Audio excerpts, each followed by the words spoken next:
안녕하세요. 대부권의 이상수입니다.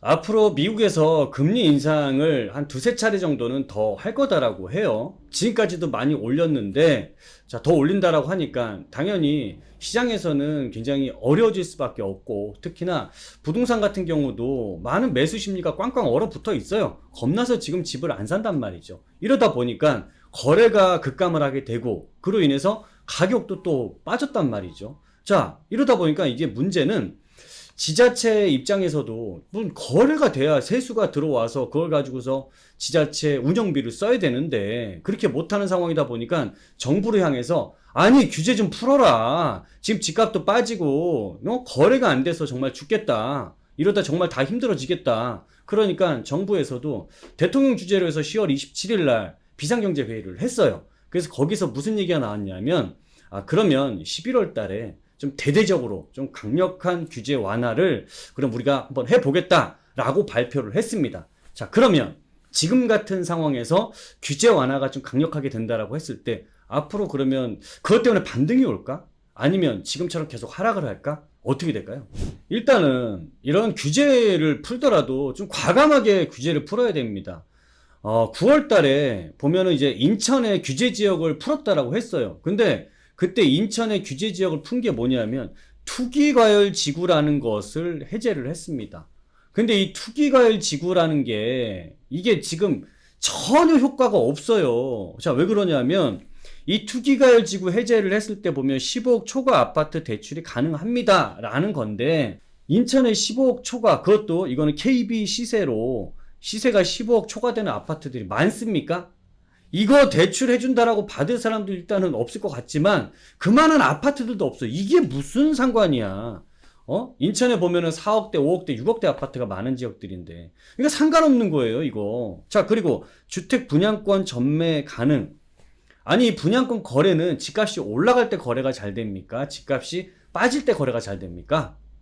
아니, 집값이 빠지고 있는 상황에서 전매 가능 해봐야 이걸 누가 전매를 해요. 프리미엄 미분양 나고 이런 상황에서 가뜩이나 입주 물량도 많은 지역인데 그러다 보니까 이게 효과가 없어요. 그리고 마찬가지야. 재건축 재개발도 아니 이거 재건축 재개발 같은 경우에 분양권 거래를 할 때 누가 사겠습니까 이거? 실수요자만 들어가 삽니까? 안 그래요. 이 분양권 거래는 투자자들이 본격적으로 유입이 되기 시작할 때 이게 거래도 잘 되고 그 지역의 프리미엄도 자꾸 올라갈 수 있는 건데 인천이 그렇지 못하단 말이죠. 인천이 나쁘다라는 건 아니라 현재 상황이 안 좋다 보니까 이렇게까지 투자자들이 그 지역에 들어가서 뭔가 매력적으로 보여야 메리트가 있어야 수익이 나야 거기 가서 뭔가를 할 텐데 그게 아니단 말이죠. 그러다 보니까 이거 풀어봐야 효과가 있다 없다? 전혀 없었죠. 근데 이거 풀어야 뭐합니까? 그러니까 이번에 좀 제대로 풀어야 될 것 같은데 그러면 2차에 발표한 지역이 45군데인데 그 이상으로 지금은 이번에는 좀 더 강력하게 풀겠다라고 했으니까 그 예상되는 지역은 어딘지 한번 보도록 할게요. 자, 인천 같은 경우가 투기과열 지구가 별 의미가 없었잖아요. 15억 초과되는 주택들이 많이 있으면은 잘 안 풀어질 가능성이 높다라고 보시는 게 좋을 것 같고 특히나 여기서 이제 정비 사업이 진행되는 곳들 재건축이나 재개발들이 예정이 될 수 있는 지역들은 아무래도 쉽게 풀리진 않을 것 같고요. 그렇게 봤을 때는 일단 구리 같은 경우 뭐 15억하고 정비사업 크게 연관 없을 것 같고 하남도 그렇고 여기에 수원도 그렇고 그 다음에 군포, 의왕 적어도 구리, 하남, 수원, 의왕, 군포 같은 경우에는 이 15억하고 정비사업에 연관성이 좀 낮다라고 좀 판단이 됩니다. 일단은 성남의 분당판교, 과천, 그 다음에 광명, 안양의 평촌 이 지역들은 뭐예요? 15억 이상 초과되는 주택들도 많고 여기에는 재건축이라든지 리모델링과 같은 정비 사업을 진행하는 곳들도 있다 보니까 이 지역들은 확실히 좀 이렇게 돌다리 두들겨 가듯이 이렇게 가지 않을까 이런 생각이 들고 여기 안산이 들어가 있네요. 재건축이 있긴 하지만 15억 초과되는 주택들도 없는데 이참에 여기 확 풀어줬으면 좋겠습니다. 자, 일단 이렇게 해서 투기과열 지구가 해제될 수 있을 만한 지역들을 이렇게 좀 골라봤고요. 그 다음에 이제 중요한 게 조정대상 지역이죠. 우리가 3, 4년 전 뒤로 돌아가서 그때 조정대상 지역들이 뭐 파리대책이라든지 9.13 대책 이런 게 나오면서 조정대상 지역이 지정이 됐을 때 가만히 생각해 볼게요. A지역이라는 곳에 조정대상 지역으로 딱 지정을 해 놓으니까 수요자들이 어떻게 돼요? 이 아직 규제가 없는 이런 지역들 주변으로 넘어갔죠. 또 여기가 이제 그러다 보니까 가격이 막 뛰고 조정 대상 지역으로 또 B 지역이 지정이 됐어. 그러니까 사람들이 또 어디로 가요? 옆에 있는 C 지역은 아직 지정이 안 되는 지역으로 가서 또 부동산 값을 올렸단 말이죠. 자, 이런 식으로 풍선 효과가 날 만큼 굉장히 강력했던 게 이 조정 대상 지역이라고 할 수 있습니다. 자, 그래서 이번에 조정 대상 지역으로 이제 해제가 될 수 있는 지역들은 요 빨간 테두리 밖에 있는 지역들, 뭐 고양, 의정부, 남양주, 여기 보이는 뭐 인천, 그렇죠? 여기 안에 뭐 화성, 뭐 용인, 뭐 이런 지역들이 아마 해당이 될 거라고 판단이 돼요. 지금 이 지역들 집값도 거의 2, 3억 이상씩 많이 빠져 있는 상황이고, 사실 이런 조정 대상 지역 해제를 하는 데는 이런 집값 상승률이 물가 상승률보다 더 낮다라고 한다면 풀릴 수 있는 요건들이 되는 거고, 이 지역의 미분양들도 뭐 그렇게 많지는 않지만 미분양도 추세적으로는 증가를 하고 있는 상황이다 보니까 이런 입주 물량, 가격 상승, 그 다음에 미분양 물량 이런 것들, 그 다음에 이제 청약 경쟁률 이런 걸 봤을 때 모든 요건들은 지금 다 맞아 떨어진다라고 보시면 될 것 같아요. 그래서 지금 보시는 여기 빨간선 밖에 있는 지역들 같은 경우에는 거의 8, 90% 이상이 이번에 조정 대상 지역에서 해제될 가능성이 매우 매우 높다라고 보시면 될 것 같습니다. 자, 그러면 조정 대상 지역이 해제가 되면 어떻게 바뀌는지 크게 바뀝니다. 자, 일단 양도소득세가 비과세가 될 수 있어요. 2년만 갖고 있어도. 자, 그런데 여기에서 이거를 좀 하나를 꼭 기억을 하셔야 될 게, 만약에 규제 지역에 있었을 때 여러분들이 집을 샀어. 근데 그 지역이 풀렸어. 비규제 지역이 된 거죠. 그러면 저는 비규제 지역으로 풀렸으니까 그냥 2년만 거주 안 하고 계속 들고 있던 대로 들고 있으면 비과세 되는 겁니까? 그렇진 않습니다. 그렇진 않고, 이런 규제 지역이 풀린 비규제 지역이 됐을 때 이때부터 여기 산 사람들부터 2년만 보유했을 때 비과세를 받는 거예요. 요거는 꼭 좀 기억을 하셔야 돼요. 왜냐면 이게 잘 헷갈리는 부분이다 보니까 이거를 실수하면은 세금 맞을 수도 있으니까 꼭 좀 주의하셔야 되고요. 자, 그 다음에 이제 대출에 대한 부분이 완화가 됩니다. LTV, 주택담보대출이 70%까지 이제 돈을 빌릴 수 있게 되는 거고, 자, 그리고 취득세. 야, 이게 정말 강력했어요. 이 취득세 중과 때문에 정말 1주택자나 2주택자에 해당되는 분들은 아예 취득세 8% 맞아가면서 12% 맞아가면서 이렇게 집을 살 수는 없었거든. 그러다 보니까 굉장히 투자자 입장에서, 갭 투자를 하려고 하는 사람 입장에서는 굉장히 큰 걸림돌이 이 부분이었는데 이게 풀려버립니다. 그래서 무주택자나 1주택자나 2주택자까지는 똑같아요. 취득세율이 1%에서 3% 세율이 있다 보니까 아무래도 이제 시장 진입이 좀 더 수월해진다라고 하겠죠. 아무래도 뭐 집을 사는데 내가 꼭 재테크 목적도 있겠지만 우리 자녀들 집 사주는 목적으로도 증여주택이 비싸다 보니까 이제는 그분들 입장에서는 그냥 바로 막바로 본인 명의로 집을 사둘 수 있는 이런 케이스들이 나오겠죠. 자, 그리고 이제 보유세도 종부세도 낮아지게 됩니다. 중과세를 안 받게 되니까 이제 좀 더 가져가는 것도 유리해지는 거고, 또 청약에 대한 부분, 무주택자들 같은 경우도 또는 이런 1주택자 같은 경우도 청약에 대해서는 좀 더 유리한 상황으로 바뀌게 됩니다. 자, 그러면 지금 상황이 좀 어려운 상황인데, 지금 조정 대상 지역 풀고 투기과열 지역 풀고 이걸 풀었을 때 그러면 시장은 정말 어떻게 될까요? 이걸 한번 예측을 해보도록 할게요.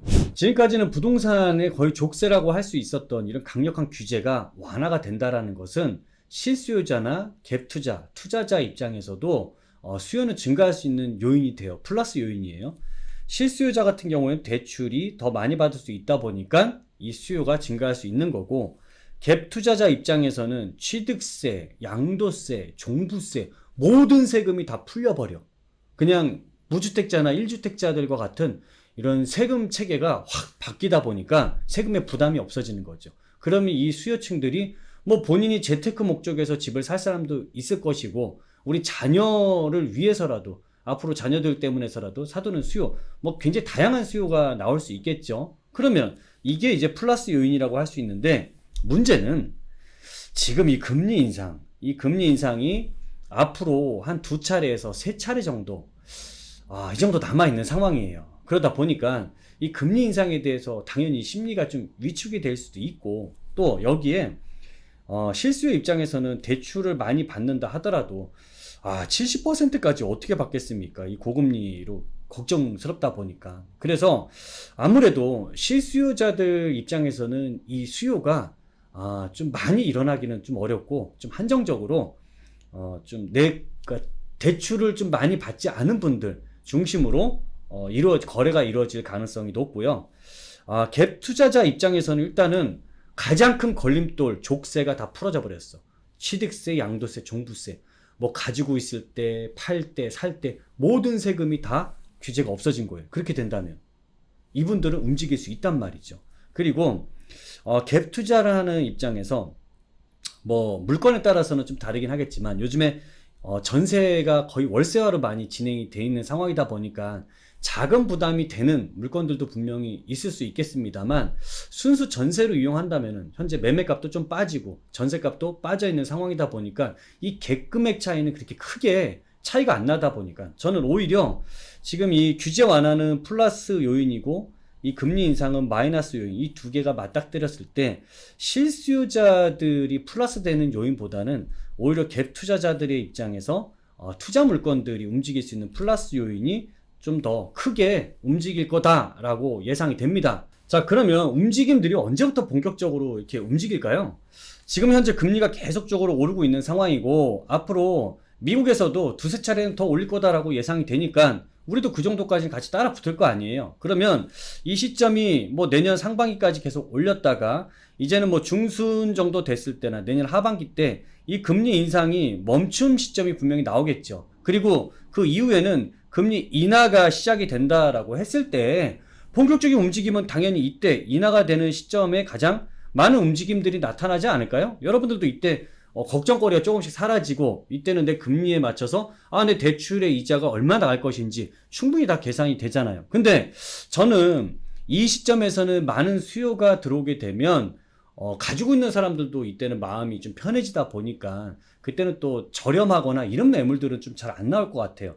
그 저렴한 매물들이나 가장 저점에 있는 시기는 이 금리 인상이 멈춘다, 앞으로 인하가 될 거다 라고 예상되는 이 스탑, 요 시점에 이런 분위기가 만들어질 거다라고 예상이 됩니다. 그러면 여러분들도 참 내가 부동산을 그래도 어렵지만 산다라고 했을 때는 가장 저점의 매수 타이밍을 잡고 싶어 하실 거 아닙니까? 그렇다라고 한다면 남들이 다 들어가서 이렇게 인하되는 시점을 기다렸다가 이때보다는 오히려 좀 한 발짝 빠르게 이렇게 딱 지켜보고 있다가 한 발짝 빠르게 움직이시는 게 가장 좋을 것 같고요. 자, 그래서 지금 여러분들이 꼭 옥석 가리기를 해놓고 계셔야 할 부동산들이 있단 말이죠. 가만히 계시면 안 되는 거예요. 자, 일단 지역 선정을 하는 데 있어서 공급 물량이 좀 적정하거나 많으면 안 돼요. 그 다음에 공급이 부족한 지역 중심으로 여러분들이 찾아보시는 거고, 두 번째로는 이제 역세권이나 학세권, 몰세권과 같은 그 지역 내에서도 입지가 희소하고 좋은 곳들이 있죠. 이런 곳들 중심으로만 보세요. 그리고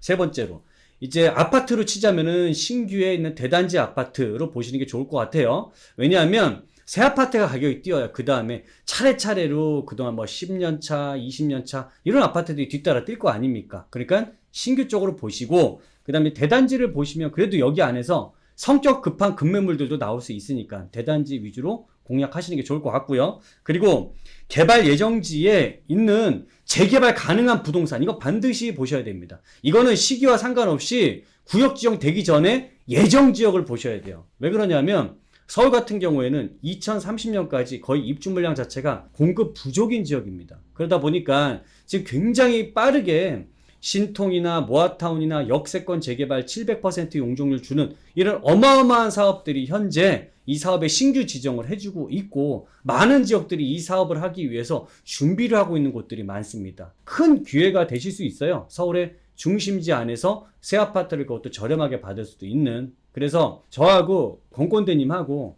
이번 주 금요일날 토요일날 여기 있는 개발 예정 지역 안에서 어떤 곳이 가장 유망하고 어떤 곳들이 이렇게 역세권 개발의 가능성이 높은지 이런 걸 갖다 좀 세세하게 시청자분들께 세미나를 해드릴 예정입니다. 그러니까 오늘 내용 재밌게 보시고, 우리 시청자분들이 좀 더 도움이 필요하시고 궁금하시다면 저희 세미나 오셔서 한번 내용 한번 들어보세요. 그럼 도움이 많이 되실 것 같습니다.